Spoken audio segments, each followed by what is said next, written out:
Proto-Evangelium of James, one of the early Christian writings that is not canonical. It's not in the New Testament, but it is given great authority because it's our only source of information on the parenthood of Mary. And also, it gives us insight. It's one of the written witnesses to the development of in earliest Christianity, of the Maryann dogmas. Do you know what the Maryann dogmas are? There are 4 of them. Immaculate Conception of Mary in Anna's womb, yes. The Assumption. The Virgin Birth, so the Virgin Mother, or Mary the Mother of God, and Mary Queen of Heaven. Right. And so we will, when we finish this, and as we continue in our study of Mary, we will end up in the Catechism of the Catholic Church looking at the Maryann dogmas. But you've covered the Old Testament references, the New Testament words, texts that include Mary and her words over there. And so this was the next document, and then we'll look at Mary in history, and Mary and the mystics, and depictions of Mary, and Mary's messages when she appears to people. This is very, very interesting. So today we're in the middle of the Proto-Evangelium. Last time, just to recap, we picked up in paragraph 12, and Mary has received this special yarn with the purple, blue, and scarlet to be spun so that it can be woven into the special curtains of the sanctuary of the Holy of Holies in the temple. And she spins the purple and the scarlet, and she takes it to the priest, and she got yet another blessing. In this document, Mary is blessed by the priest many, many times. And then Mary visits Elizabeth, and Mary answers, Elizabeth asks, "Whence is it to me that the mother of my Lord should come to me?" In this version. But Mary, and it also says that Mary had forgotten the mysteries which the archangel Gabriel had spoken. She says, "Who am I, Lord, that all generations should bless me?" And we talked about that, how in this version, the non-canonical version, that mostly follows the infancy narratives in the Gospels of Matthew and Luke, how could it say that she had forgotten it? But that was the oral tradition that came down to the writer of this document. And then she stays 3 months, and she grows bigger. And then Mary is afraid of the judgment of the sons of Israel, so she goes away to her own house and hides herself. And the Proto-Evangelium says that she was 16 years old. So there's more details that were being handed down than were included in the Gospels. And then in paragraph 13, Joseph returns from building his buildings. He sees that Mary's expecting a child. First he blamed himself, throws himself down on the ground, says what happened to Adam has happened to me, right? That the serpent got to Eve, right? And he questions Mary, and Mary weeps. And she says, "I'm innocent, I have known no man." And then he asks her again, "Whence is it that what is in your womb?" And she says, as my Lord liveth." That's an oath, taking the name of Yahweh, right? "As my Lord liveth, I do not know," which is a departure from Luke's gospel because the angel tells her. And then in section 14 we read about Joseph's quandary. What is he to do if he conceals her sin? He believes she's sinned. So sad for me, this scene. "I violate the law, but if I expose her to the sons of Israel, I shall be found guilty of giving up innocent blood." In other words, she would have been stoned. And what is this? What if this is by an angel? He says. Now, she didn't tell him it was the message of an angel, but he thinks, what if it is? And then I would be guilty of shedding innocent blood. And then an angel appears to him in a dream at night, and the text says he keeps her. All along, it never mentions marriage. It just says he keeps her because that's what the high priest asked Joseph to do with Mary when she was too old to stay in the temple. And then in 15, the scribe Annas shows up at Joseph's house and says, how come you haven't come to the temple? And he observes Mary with child, and he goes back to the temple and he tells the priest, and he accuses Joseph of a stealth marriage without telling the sons of Israel, and officers of the temple are sent. Officers were in the temple that were under the orders of the priests, and they are sent to arrest Jesus in the garden. And Mary and Joseph are brought back, and Mary is questioned, and she says, I am pure before him, meaning the Lord, that I know, and I know not a man. And they question Joseph, and he says, I am pure concerning her. And the priest accuses Joseph and Mary of false witness.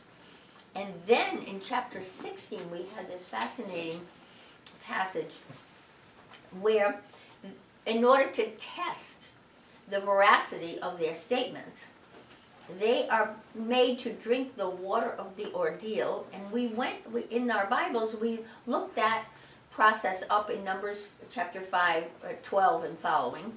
And it was a long process, and you have to drink a certain kind of water, and then if you're guilty, physical ailments come to you, and if you're innocent, you remain unhurt by the power of God. And it involves some of the dust from the Holy of Holies. And it involves ink from the accusations with water run across the page. Amazing little glimpse of Old Testament ways of trying to find out the guilt or innocence of a person. They submit, they're sent out to the hill country, they come back and they're unhurt. And and the priest exonerates them both, and he takes Mary back to his home, rejoicing and glorifying the God of Israel. And we had quite a wonderful discussion about why it was that both Mary and Joseph got separate visions of an angel with the Annunciation of this pregnancy, and why it was they didn't reveal it. And that was fascinating. We had several theories.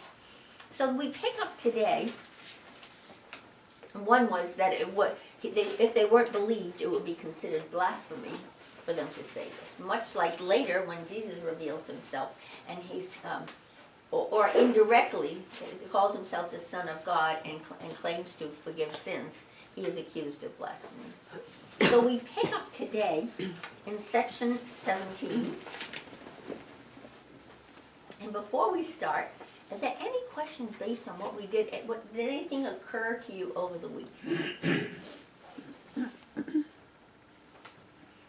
Okay, so we'll pick up in 17. Do we have a reader for section 17? Thank you, Kathleen. There was an order from the Emperor Augustus that all in Bethlehem of Judea should be enrolled. And Joseph said, I shall enroll my sons, but what shall I do with this maiden?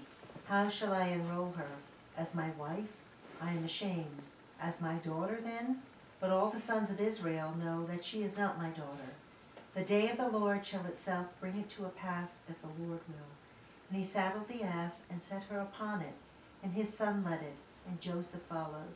And when they had come within 3 miles, Joseph turned and saw her sorrowful, and he said to himself, Likely that which is in her distresses her. And again Joseph turned and saw her laughing, and he said to her, Mary, how is it that I see in thy face at one time laughter, at another sorrow? And Mary said to Joseph, Because I see 2 peoples with my eyes, the one weeping and lamenting, and the other rejoicing and exulting. And then they came into the middle of the road, and Mary said to him, Take me down from off the ass, for that which is in me presses to come forth. And he took her down from the ass, and said to her, Whither shall I lead thee, and cover thy disgrace? For the place is desert. Thank you, Kathleen. So this is following Luke's gospel with the order from the emperor, right? Do you notice anything different, though, in here? Joseph's son. Yeah. Joseph's son is there, right? And in the next passage, we're going to find out that there are 2 sons, right? This fits in the Eastern, in the early church, 2 different descriptions of how it was that Jesus had quote-unquote brothers. In the Eastern Church, the Greek-speaking church, it was that he was a widower with children. In the Western Church, that it was that the term brother in the Aramaic version of the scriptures, which would underlie the Greek Gospels, there was no word for cousin, so therefore it would use brothers. So this puts us solidly in the camp of those who believed that Joseph was a widower. The Gospels are silent on this. Okay, what else do you notice? Or is there anything curious? He hasn't taken her for his wife yet. No, and he hasn't so far in the whole thing, because when the priest chose him first, remember he reneged and said, no, I would be embarrassed before the sons of Israel, I'm an old man, what would they say about me, this is a young girl, and then the priest prevails upon him and it orders him to keep her, because she can't stay in the temple at the age of 12 because of defilement rules. So he agrees to keep her, and he continues to keep her. As we saw last week, right? He takes her back into his home and keeps her. Which reminds me of a beautiful Psalm 121, where Yahweh is my keeper. And it's a very short psalm, but the word keeper repeats, I think, 8 or 9 times. God as the keeper, right? And in Genesis, Adam and Eve are given dominion over the garden to till it and keep it. Keeping is a big word in Hebrew and in the Gospels too. This, as we said in the very beginning of our reading of the Proto-Evangelium, this writer has 3 sources. He knows the Old Testament very well, he knows the Gospels of Luke and Matthew very well, and he has some extraneous sources, and we already pointed to some of those. The whole idea that Anna made a sanctuary out of Mary's bedroom, and she could only eat certain things that were ritually pure. The whole emphasis on the purity, ritual purity as well, sexual purity, everything purity, the emphasis. What else is in here?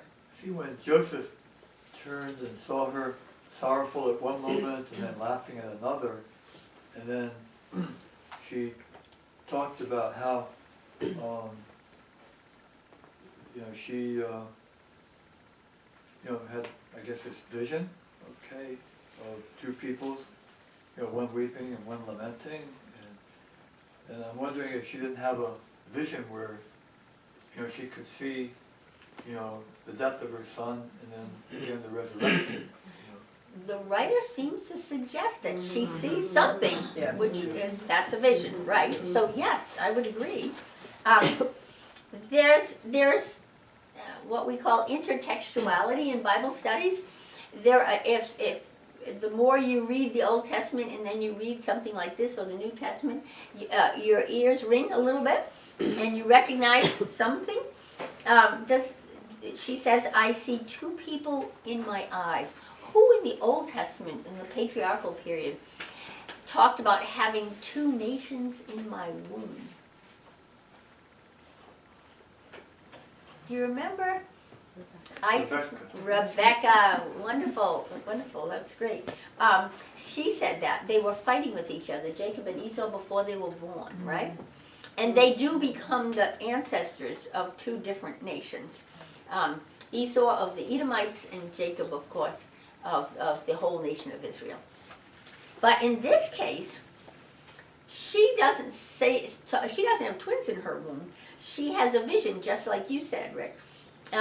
I see 2 peoples with my eyes, one weeping and lamenting, the other rejoicing and exulting. Can you imagine, can you think of anything in the New Testament that we've just read, actually, in Luke, that would refer to that? 2 peoples. Remember when we read early on the passage in Luke, in the infancy narratives, in chapter 2, I think, 34 and 35, I'll just quickly flip to it. It's Simeon talking, and Simeon gives a prophecy. And he says,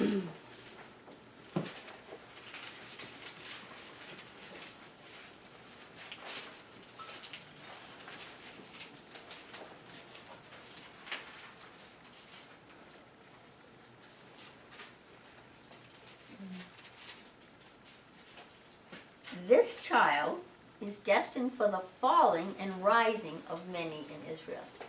Those who fall will lament, those who rise will rejoice, and to be a sign that will be opposed, so that the inner thoughts of many will be revealed, and so forth. In Mary's Magnificat, she says, also she talks about,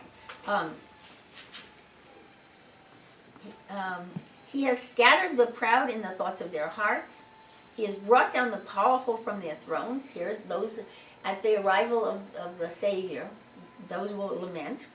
And lifted up the lowly, those will rejoice. He has filled the hungry with good things and sent the rich away empty, and so forth.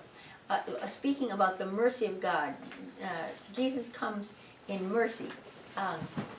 And the proud will fall and lament, and the poor and the humble will rejoice.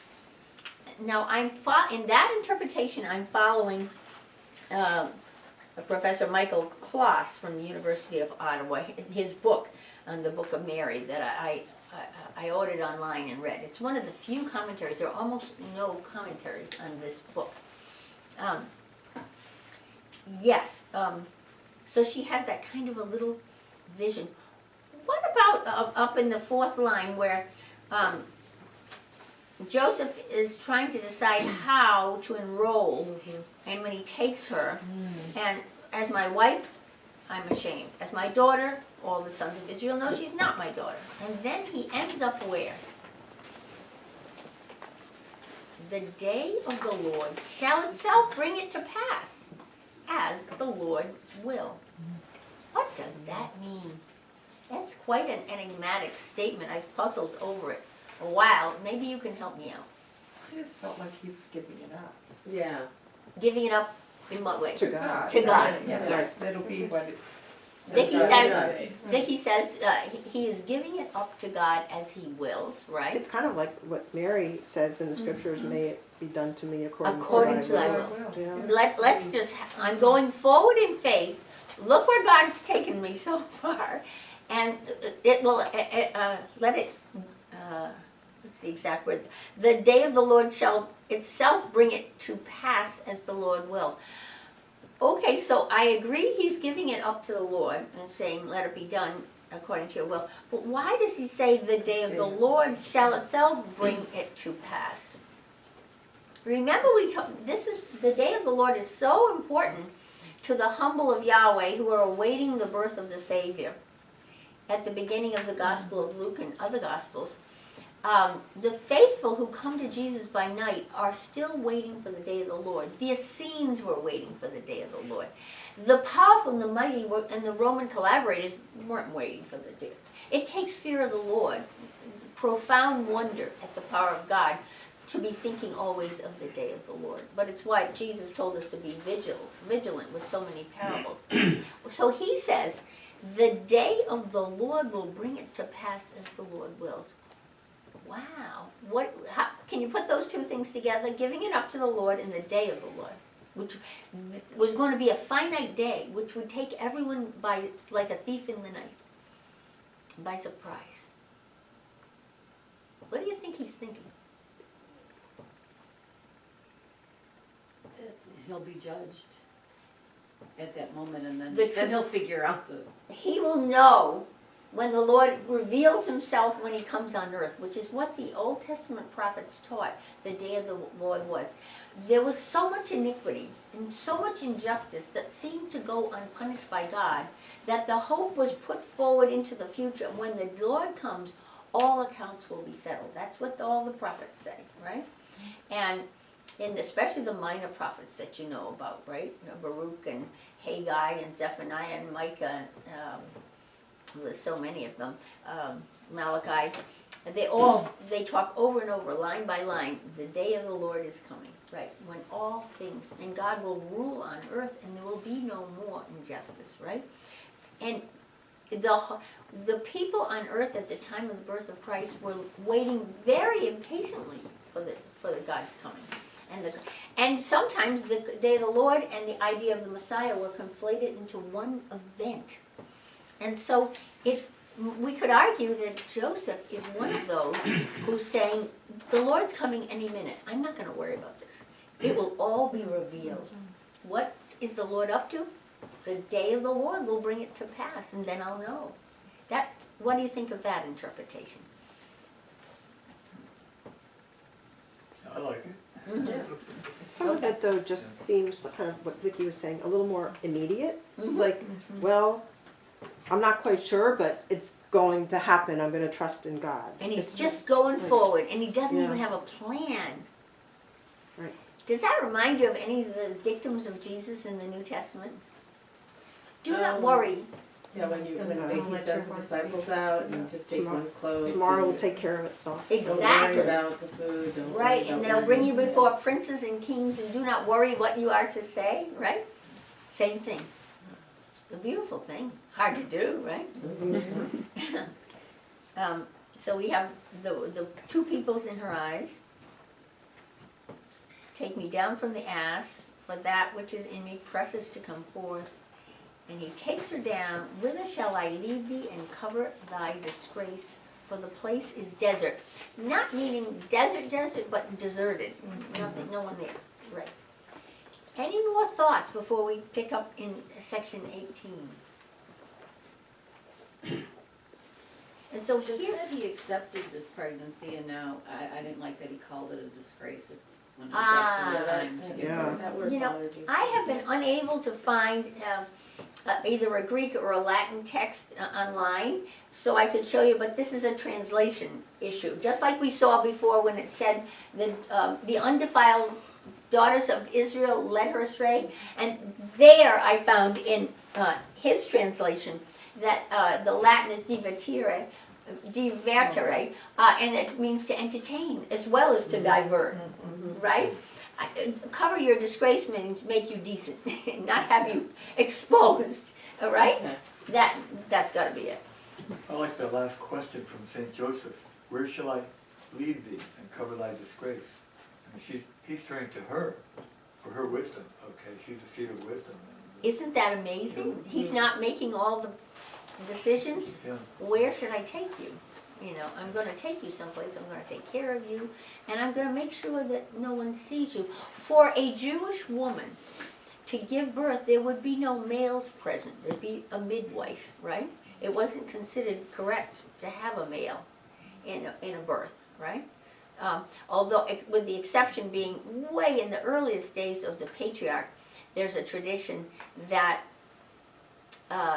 Joseph's children were born on the knees of Jacob, and therefore he adopted Manasseh and Ephraim. But that not in Israel of the time of Jesus. So he's going to find privacy for her is what he's going to do. So do we have a reader for section 18? I'll read. Thank you, Tim. And he found a cave there, and led her into it. And leaving his 2 sons beside her, he went out to seek a midwife in the district of Bethlehem. And I, Joseph, was walking, and was not walking. And I looked up into the sky, and saw the sky astonished. And I looked up to the pole of the heavens, and saw it standing, and the birds of the air keeping still. And I looked down upon the earth, and saw a trough lying, and work people reclining, and their hands were in the trough. And those that were eating did not eat, and those that were rising did not carry it up, and those that were conveying anything to their mouths did not convey it, but the faces of all were looking upwards. And I saw the sheep walking, and the sheep stood still. And the shepherd raised his hand to strike them, and his hand remained up. And I looked upon the current of the river, and saw the mouths of the kids resting on the water and not drinking, and all things in a moment were driven from their course. Thank you, Tim. This is an astounding passage. This is Joseph takes her to the cave, he's not there, and he goes out to seek a midwife, right? And all things stand still. This is a bit of poetry. All nature, all creation stands still for the birth of the Lord. That is known to almost nobody, just Joseph, Mary, and I guess these two sons. When in Professor Close's translation, he doesn't leave it in text like this. And he lines it up line by line, and most of the first half all start with and. And it's so beautiful when you see it lined up as poetry. And wouldn't you know, I went to print it for you all today so you could see how extraordinary this poem is. And my printer just wouldn't work with my Macintosh, you know. So hopefully I'll get my grandson to help me out, and you'll have it next week. But it walked. But you see it there? It's an astounding poem. And what else is, before I reread it in the poetry fashion, there's something else very curious here. Look at the first sentence. And he found a cave there and led her into it. Third person. Vicky says there's a switch in persons, right? When you get to the second sentence, it says, I, Joseph, direct address, first person, by Joseph. Until now, we've had nothing but third person narrative, right? And we will return to third person narrative. This tells us something about this composition. It's in poetry and not in prose, even though this rendition doesn't show you that, unfortunately. And I, Joseph, notice the and, was walking, next line, and was not walking. And I looked up into the sky, next line, and saw the sky astonished. And I looked up to the pole of the heavens, and saw it standing. And the birds of the air keeping still. And I looked down upon the earth, and saw a trough lying, and work people reclining. And their hands were in the trough, and which would indicate eating, right? And those that were eating did not eat. And those that were rising did not carry it up. You can imagine the hands coming to eat, right? And those that were conveying anything to their mouths did not convey it. But the faces of all were looking upwards. Do you see the summative line there? Everything has stopped still. They're eating and they're not eating. And now they're all looking up. And I saw the sheep walking, and the sheep stood still. And the shepherd raised his hand to strike them, and his hand remained up. And I looked on the current of the river, and I saw the mouths of the kids resting on the water and not drinking. And all things in a moment were driven from their course. It's just, I hope you can see how exquisite this is. It's so visual. Visual, Yeah. very visual. And you've got the birds of the air, you've got the sheep on the ground, and you've got the people in their daily round of activities. It's probably late in the day because the people are having their evening meal, right? But he can still see everything. It's not night yet, apparently. And it's as if all creation stood still for the birth of the Lord. I kind of envision it like a snapshot. Yes. Right? Yeah. But you see the contradiction? They were rising, but they stood still. They were drinking, but they didn't drink. It's everything as we know it, the way the world is supposed to turn, stops. Saint Ignatius of Antioch, a really early saint, I think he's born 100 and dies 160, or that's Polycarp. Ignatius might be a little bit earlier. Really, the generation after the gospel writers says that there are 3 times when God works in the world in secret or in silence. This is one. And I'm trying to remember the other 2. There's 2 more. The birth of the Lord. The death of the Lord, and there's one more. The Immaculate Conception. And not the Immaculate Conception, the Incarnation. The Incarnation, the birth of the Lord, and the death of the Lord, where everything stops. And yet, God is acting enormously, but silently, right?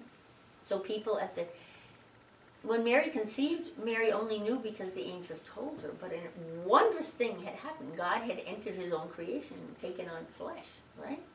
Then here he's about to emerge, and no one's going to see it except some shepherds. And then when he dies, everybody thinks he's a criminal and they're taunting him. But the curtain of the temple rips from top to bottom. You see, God acts, it makes incredible acts in secret, according to Ignatius of Antioch, in silence. A just extraordinary poem. And Professor Close finds a parallel in a line from the Book of Wisdom, chapter 18. I'm going to try and find it for you.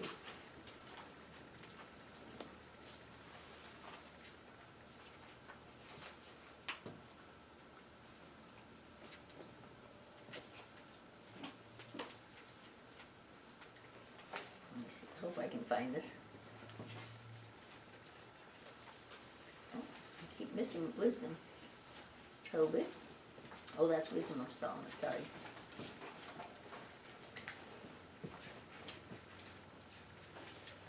Proverbs, Songs, here it is. And it's 18.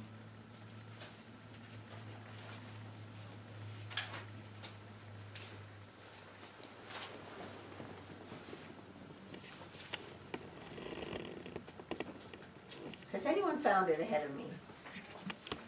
See if you can find 18, just verses 14 and 15. What is it, what section? It's chapter 18, Book of Wisdom. You think? Songs. Do you want me to read it? Yes, please.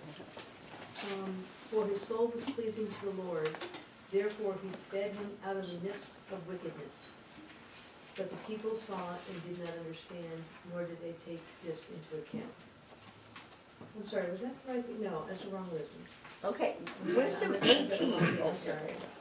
It's wisdom 18, huh? Yeah, 18 what?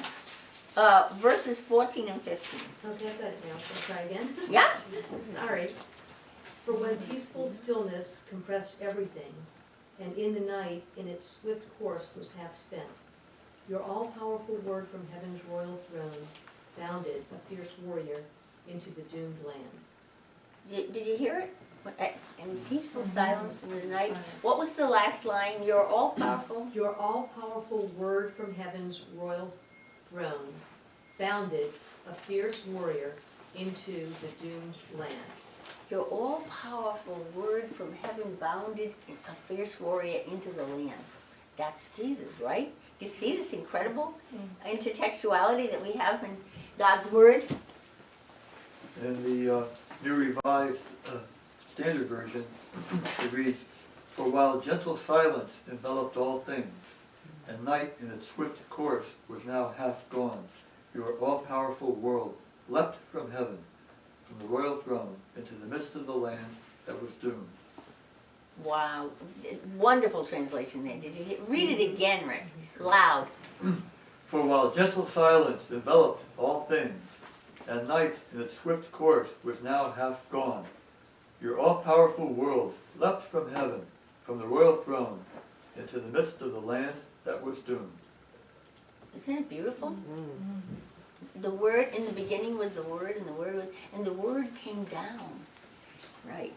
Okay, so that chapter 18 is really a poem, and it has this switch to the first person, and that will continue for just a little ways. I'll read the beginning of 19. And I saw a woman coming down from the hill country, and she said to me, "O man, whither art thou going?" And I said, "I am seeking a Hebrew midwife." And she answered and said unto me, "Art thou of Israel?" And I said to her, "Yes." And she said, "And who is it that is bringing forth in the cave?" And I said, and so forth. It goes on. And ultimately, in the middle here, the first person stops. So do we have a reader for 19? I'll read. Thank you, Stephanie. Do you want me to reread what you said? Yes, please. And I saw a woman coming down from the hill country, and she said to me, O man, whither art thou going? And I said, I am seeking a Hebrew midwife. And she answered and said unto me, Art thou of Israel? And I said to her, Yes. And she said, And who is it that is bringing forth in the cave? And I said, A woman betrothed to me. And she said to me, Is she not thy wife? And I said to her, It is Mary that was reared in the temple of the Lord, and I obtained her by lot as my wife. And yet she is not my wife, but is conceived of the Holy Spirit. And the midwife said to him, Is this true? And Joseph said to her, Come and see. And the midwife went away with him, and they stood in the place of the cave, and behold, a luminous cloud overshadowed the cave. And the midwife said, My soul has been magnified this day, because mine eyes have seen strange things, because salvation has been brought forth to Israel. And immediately the cloud disappeared out of the cave, and a great light shone in the cave, so that the eyes could not bear it. And in a little that light gradually decreased, until the infant appeared, and went and took the breast from his mother Mary. And the midwife cried out and said, This is a great day to me, because I have seen this strange sight. And the midwife went forth out of the cave, and Salome met her, and she said to her, Salome, Salome, I have a strange sight to relate to thee. A virgin has brought forth a thing which her nature admits not of. Then said Salome, As the Lord my God liveth, unless I thrust in my finger and search the parts, I will not believe that a virgin has brought forth. Great, thank you, Stephanie. Isn't this incredible? This is so much of an expansion on anything we've heard about the birth of the Lord. So the first person ends where he says, I obtained her by lot as my wife, and yet she's not my wife. You see it? But has conceived of the Holy Spirit. First time we mention the Holy Spirit here, even though Luke and Matthew start with the Holy Spirit. When she says, How can this be? I know not man. And the angel tells her the Holy Spirit will come upon you, will overshadow you. And then it says, and that's where the first person ends. And the midwife said to him, Is this true? To him, not to me. You see it? Right in the middle. So it seems like, in my opinion, an interpolation of that incredible poetry of the moment that Christ was born, and Joseph's experience of all the world standing still, the world as he knew it, couldn't remain the same at the moment that the Creator, God, entered his own creation. He couldn't. He couldn't stay the same. So, wow, look what happens here. What else is new in here or curious that you want to talk about? It's So- like the cloud, like the transfiguration. Absolutely, this is very much like the Transfiguration. Yes. And what else does the cloud represent? In the Old Holy Testament, it was the presence of God. It was the presence of God, the Shekinah, the shining cloud, right? And so that cloud is there at the moment that Mary gives birth, which also gives her the privacy that he was talking about, right? What else? But then it becomes so bright that no one can see anything. Right, then as the cloud dissipates, that's the presence of God, Old Testament image of the presence of God. We get a bright, bright light that no one can stand, and that's Jesus, right? And as the light lessens, you can see the child who, as it disappeared, the great light, so that eyes could bear it, and in a little, that light gradually decreased until the infant appeared and went and took the breast from his mother. There's an immediate move from the delivery, the vaginal delivery, to the breast, which is amazing, which would have satisfied Jewish Christians because God could not be born in anything impure, and according to the old purity laws, menstrual blood, any bodily secretion, and certainly the blood from a delivery, would make her impure. So this seems to suggest that this miraculous birth was such that either there was no blood or possibly there was none. But it would have upset the Jewish Christians. In the earliest days of Christianity, one of the greatest tensions was that we had two types of Christians, converted Jews and converted Gentiles. And the Gentiles didn't want circumcision. They didn't want these purity rules. And the earliest Christians who had been Jews, there was a great discussion between Paul and Peter, and guess who wins? In Acts of the Apostles, Paul wins. We don't need to observe all of this, just three things that they had. So this would, since this is an early document, this would cover that. So that as soon as we can see the child, he takes the breast of his mother. What else? It just makes you kind of wonder that, I mean, so the midwife was helping to deliver the baby with all this bright light. I mean, it just makes me think like I'm. But it's almost like she got there after the birth. Yeah. Exactly. She Yeah. has no role. Yeah. She appears to have no role. Joseph brings her. It doesn't sound like Joseph's there, but he does bring her, and that would have been very Jewish. She is a Jewish girl who's completely righteous and follows all law. So this is the midwife comes in. But then this is a miraculous birth. And she does serve a purpose, though. What does she say? She's a witness. Well, she, She's the witness? and she understands, I mean, she understands, she says, my soul has been magnified, Right. salvation has been brought forth. This is a great day Somehow to... she understands. She understands and she doesn't understand. This is a great day to me because I have seen this strange sight. And she immediately goes out of the cave, and Salome met her. Now, we've never heard of this Salome. She gets no introduction. We assume she's another midwife, right? And her name is interesting. We know about Salome later on in the gospel. She's the daughter of Herodias, who marries Herod Antipas. And that terrible scene where she asks for the head of John the Baptist. So, the name Salome comes from the Hebrew word shalom. It means peaceful one, right? So Salome, and so she tells it immediately. She gets to announce the birth of the Lord. This Jewish midwife to Salome, I have a strange sight to relate to you. A virgin has brought forth a thing which her nature admits not of. But she knows it. And she believes it, right? But Salome doesn't. She's like Thomas. Yeah. Just like Thomas.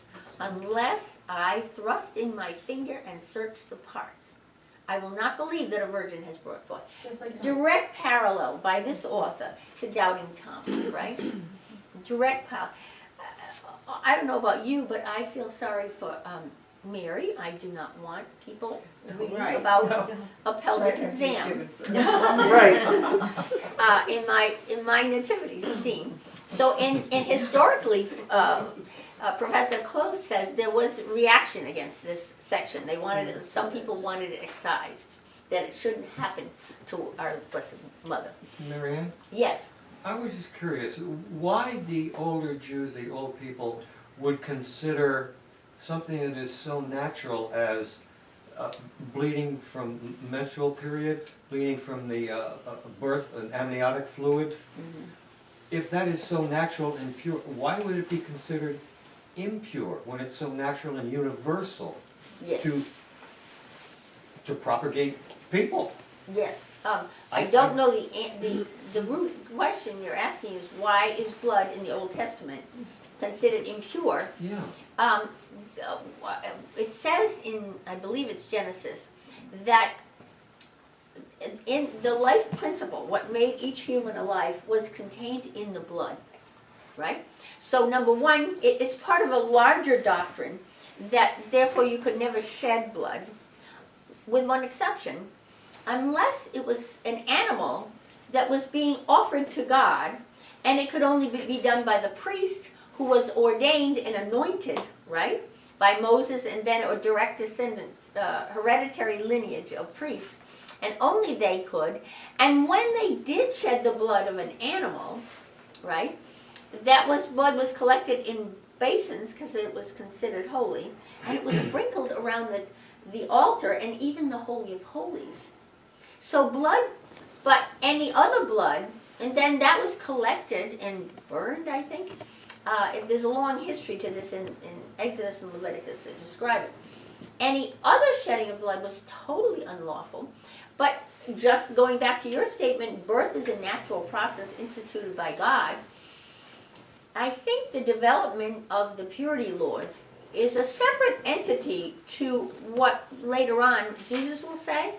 But at that point, they were so concerned that God had said he would dwell with his people and the land belonged to him at the end of the book of Numbers, and that if that the land could be quote unquote polluted by unholy sacrifice, improper use of incense, all sorts of body secretions, and they feared the loss of God's presence, right? So they were very careful about all things containing blood, and perhaps by extension, they made that include perfectly natural bodily functions. For example, the woman, after the birth of her child, was, if she delivered a male child on the 33rd day, was supposed to come to the temple and be for purification. And we used to have the Feast of the Purification of Mary, which would then admit her, after certain ritual bathing, back into the presence of God in the temple. And if it was a female child, on the 66th day after purification. A man going into battle was considered holy if God answered the question of a priest or a prophet before the Ark of the Covenant, shall we go up against the Ammonites? And God answers yes through the use of holy stones. Then warfare became holy because God's presence was fighting for you. You didn't really win the war.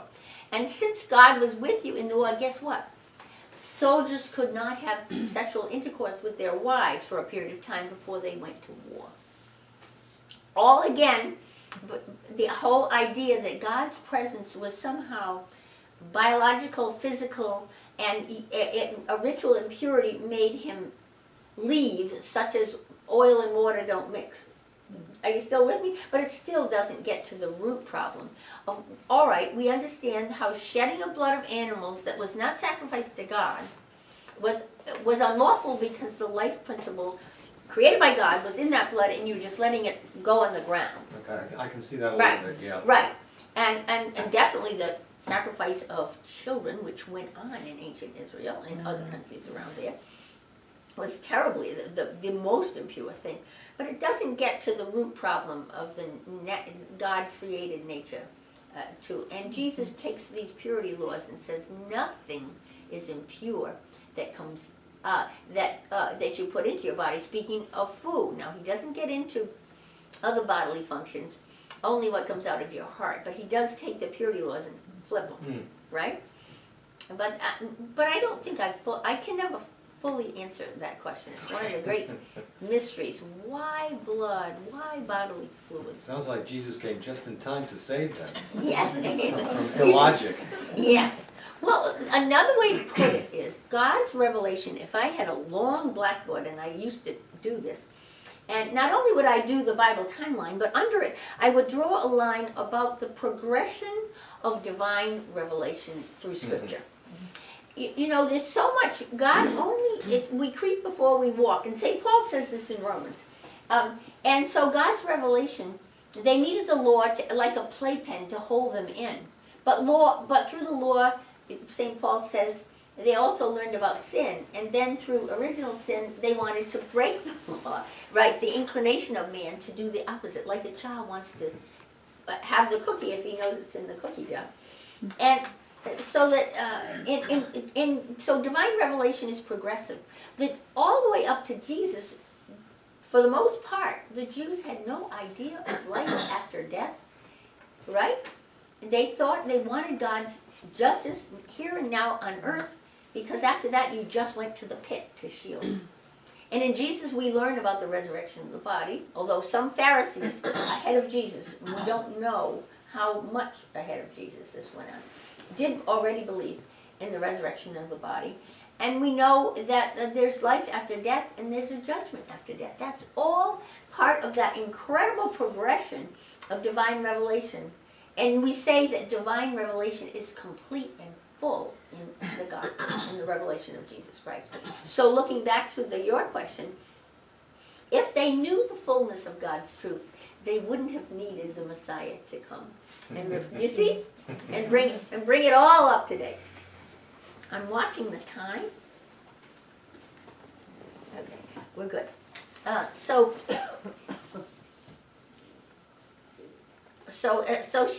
There's doubting, we have doubting Salome.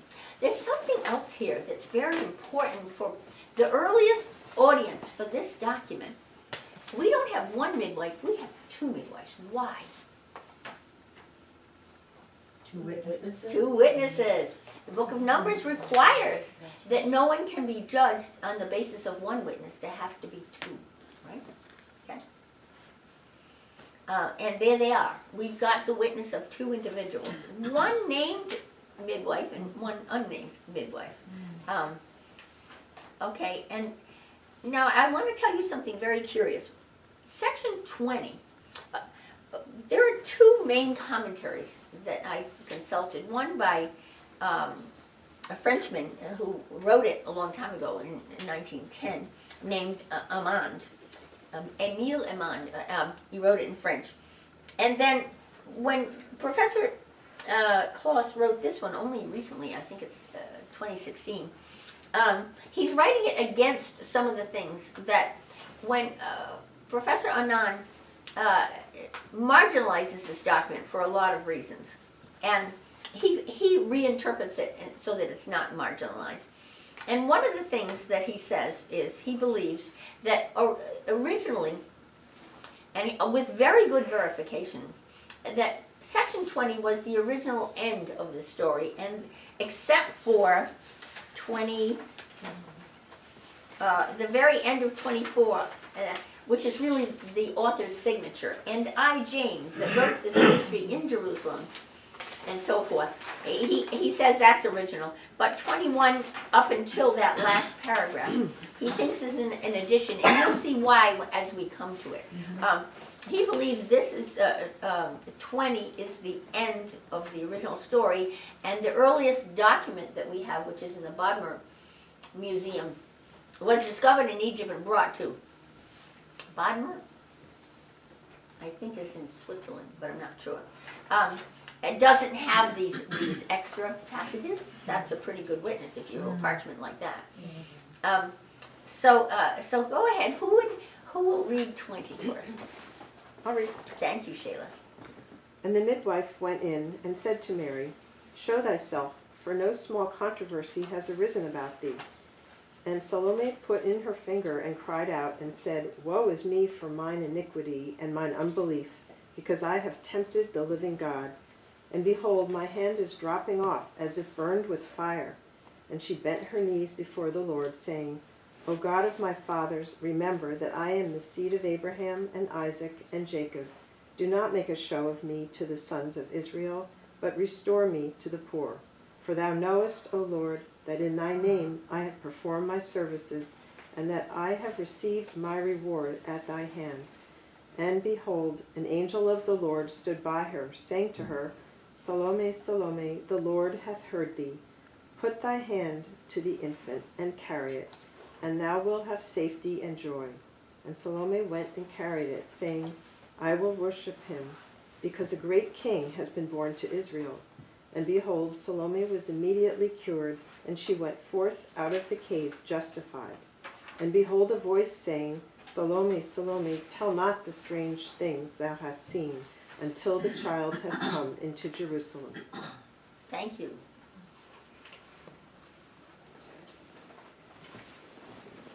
So the parallel to Doubting Thomas continues, right? Doubting Thomas puts his hand into my side. She says to Mary, show thyself. Another translation is arrange thyself. or settle thyself. And she examines Mary, and then she cries out, woe is me. Thomas says, my Lord and my God. She says pretty much the same thing. When she says, a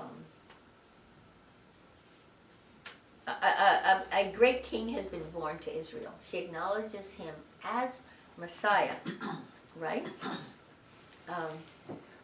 But there's another biblical reference that comes to mind when you hear her, and her hand is dropping off as if it were burned with fire, and then she touches the infant Jesus and she's healed. So we have the first healing of Jesus. She gets to announce the birth to the midwife by a virgin. The virgin birth is announced, and she's the first healing of the infant Jesus, which is amazing. But does this remind you of anything in the Old Testament? Yes, it reminds me of when they used to carry around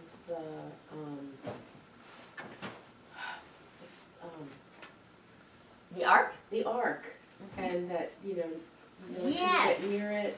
If you carry it right. Although you could also perish. If you were not a Right, priest, that's you right. got too close to the ark, you could also perish. Exactly, and so. God's holiness was consumed with fire, right? That's kind of what it reminded me of. Right. Yes, She only got too and here's Mary, that, is, mother of God, and, and yes, right. Is there another passage? Do you remember where in the wilderness wanderings, I think this is in Numbers, there are several rebellions, but there's Korah's rebellion. There's also the rebellion of Miriam and Aaron, the brother and sister of Moses, against Moses' authority. And they say, we're all holy, you're not the only one that's holy. And Moses, in great humility, tells them to present themselves before the ark, the tent of meeting. They couldn't go into the Holy of Holies. And Moses prays. And what happens is Miriam's hand becomes, the cloud comes down. When the cloud lifts, her hand is leprous. Do you remember the story? And Moses prays for his sister that God would deliver her from this disease, and God answers his prayer, and she is healed. And they both do obeisance to Moses as the chosen leader of Israel. And this is so similar. They rebelled.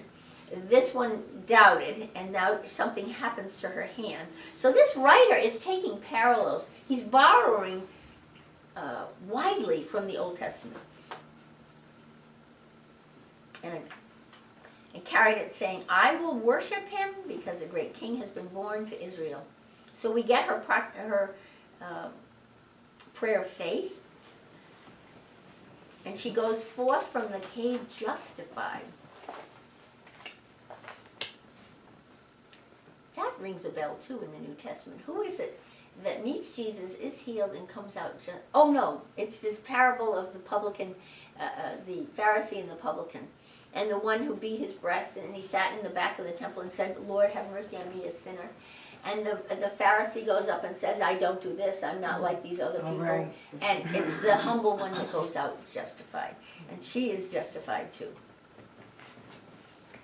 What about that last line? And behold, a voice saying, Salome, Salome, tell not the strange things thou hast seen until the child has come into Jerusalem. There's a parallel there too. Isn't that like Jesus telling, do not tell anybody what Yes. you've seen? He says it several times, but a clear one is the transfiguration. We've been following along here because we've had that theophany in the cave with the cloud and the light, right? And Jesus tells James and John in Matthew 17, tell no one. And I don't remember, does anyone remember? It's Matthew 17:9. Do we have time? Yeah, we do.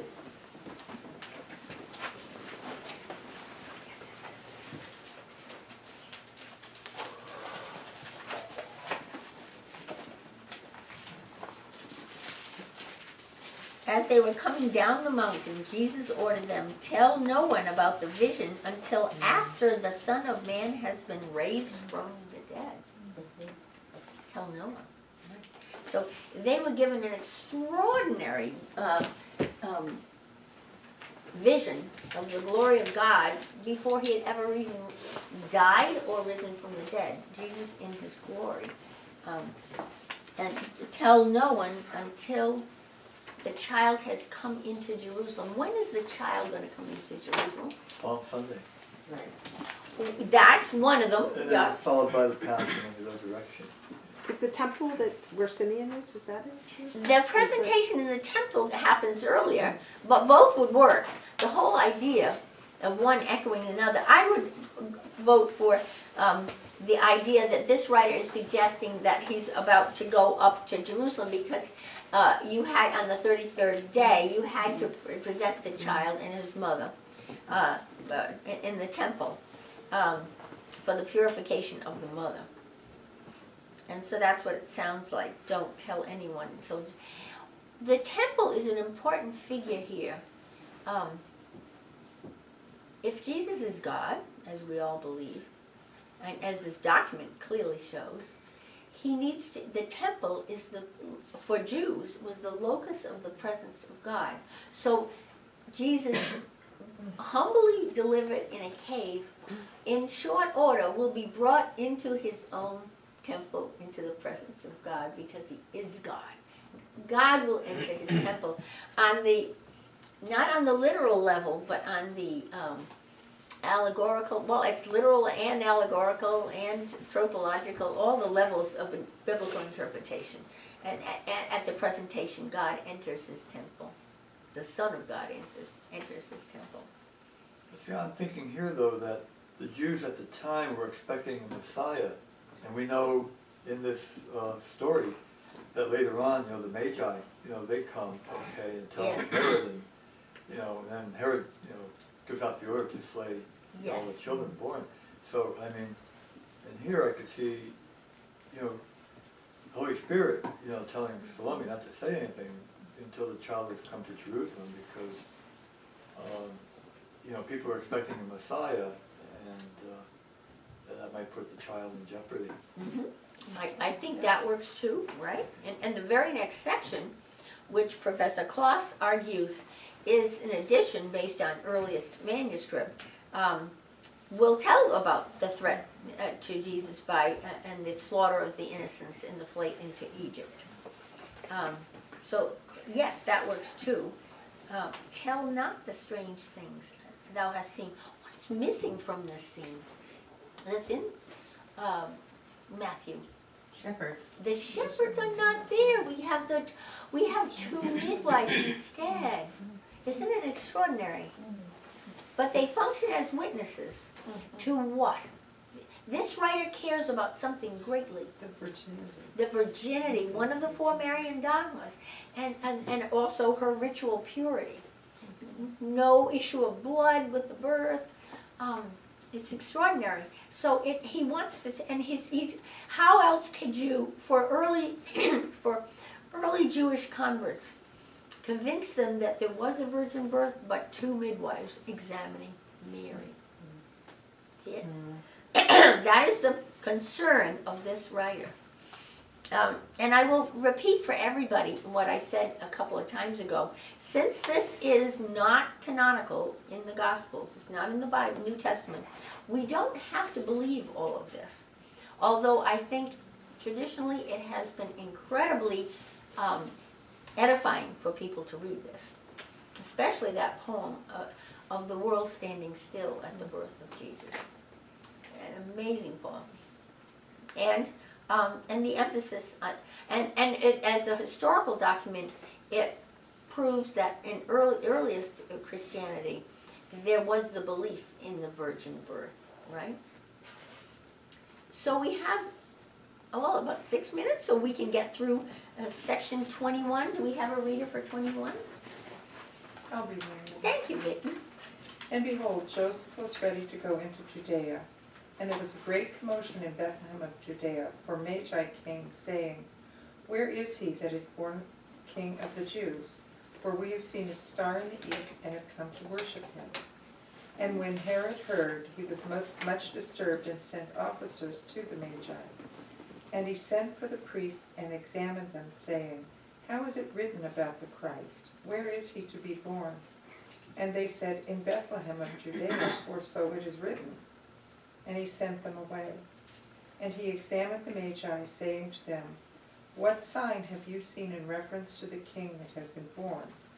And the Magi said, We have seen a star of great size shining among those stars and obscuring their light, so that the stars did not appear. And we thus knew that a king had been born to Israel, and we have come to worship him. And Herod said, Go and seek him, and if you find him, let me know, in order that I also may go and worship him. And the Magi went out. And behold, the star which they had seen in the east went before them until they came to the cave, and it stood over the top of the cave.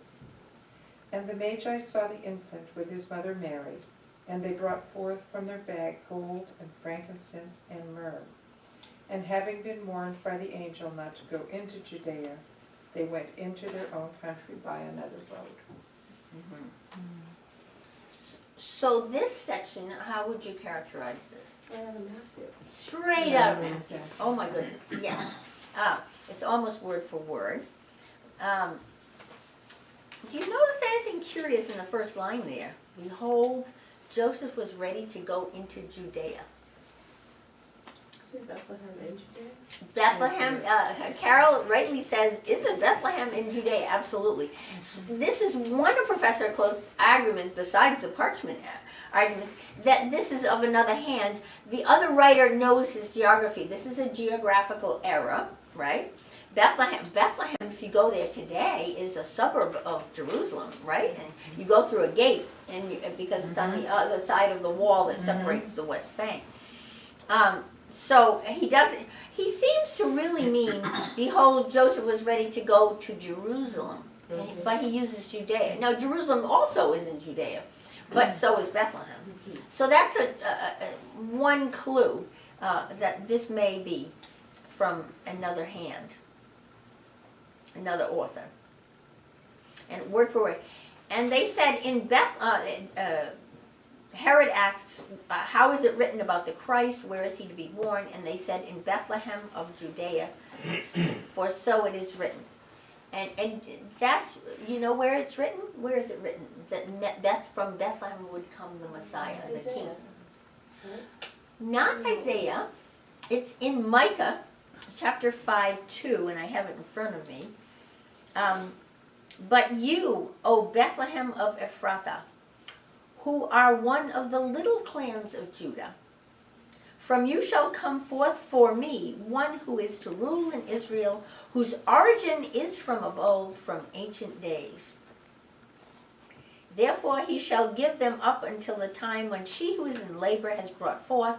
Then the rest of his kindred shall return to the people of Israel, and he shall stand and feed his flock, the strength of the Lord, in the majesty of the name of the Lord his God, and they shall live secure, for now he shall be great to the ends of the earth, and he shall be the one of peace. Beautiful prophecy of the Messiah, as who will be born in Bethlehem. And Bethlehem was the tribal city of whom? David, right. And the Messiah is going to be the son of David in the direct line of David, the greatest king that they had. So there it is. So not too much else is different in there. So we'll stop there at 20. It's near 11 at 22. And for next time, it'll be very easy reading. We will finish reading just 22 through 24, right? And we'll wrap up the Proto-Evangelium with a few details about how it's used historically and so forth. And what I do want to put an emphasis on what was the real concern of this author to write this down? What was his focus on Mary? There are more than one perspective that you could take on Mary to describe her childhood, her birth, her parents, her betrothal to Joseph, and the birth of Christ. We're into the third section, the last section, the birth of Christ. Thank you. Thank